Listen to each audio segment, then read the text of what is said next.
कर। अरे जान बाएं धोके फेरा में न पर सटान न कर। तो हफ्ते जवानी जियान न कर। पीछा न छोड़ा बेगोरी केतनो कीली कर जाने फसाबू। पीछा न छोड़ा बेगोरी केतनो कीली कर जाने फसाबू। जबरी बका तजे तनहिले टिका के फसाबू तने ज्यादा दिल में बसाबू। अच्छा। जे तनहिले टिका के फसाबू तने ज्यादा दिल में बसाबू। तेज मत बना। ज्यादा दिल में बसाबू। ज्यादा दिल में बसाबू।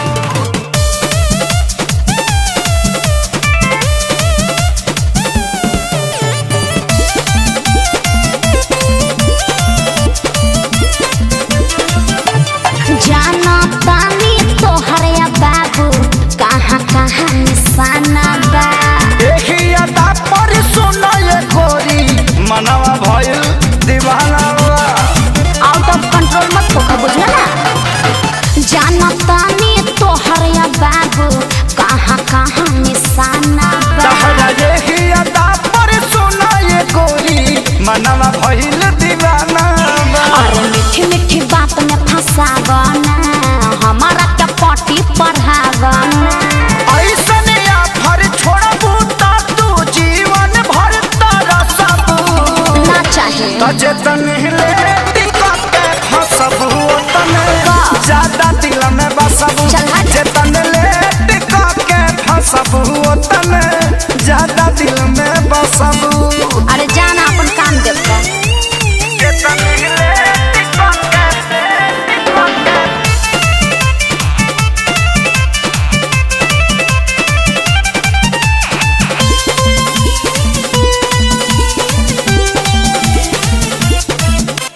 केतनो पीछा करब नहीं आई तोहर बारी हो। जिद पर आइल बारे न छोड़ी है तोहके कुंदन खेसारी हो। जबरी बका जे पटा लेब। केतनो पीछा करब नहीं आई तोहर बारी हो।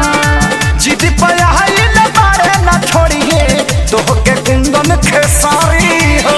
इतना बोलल देख ठीक नहीं खे मान लो दिन न जदिक नहीं खे।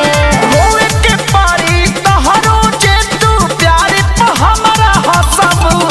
अरे हट न। जे तनहिले टिका के फसबू तने ज्यादा दिल में बसबू। जे तनहिले टिका के फसबू तने ज्यादा दिल में बसबू। ज्यादा मत बोलो ठीक ना। फेरा में न पर सटान न कर। तो हफ्ते जवानी जियान न कर।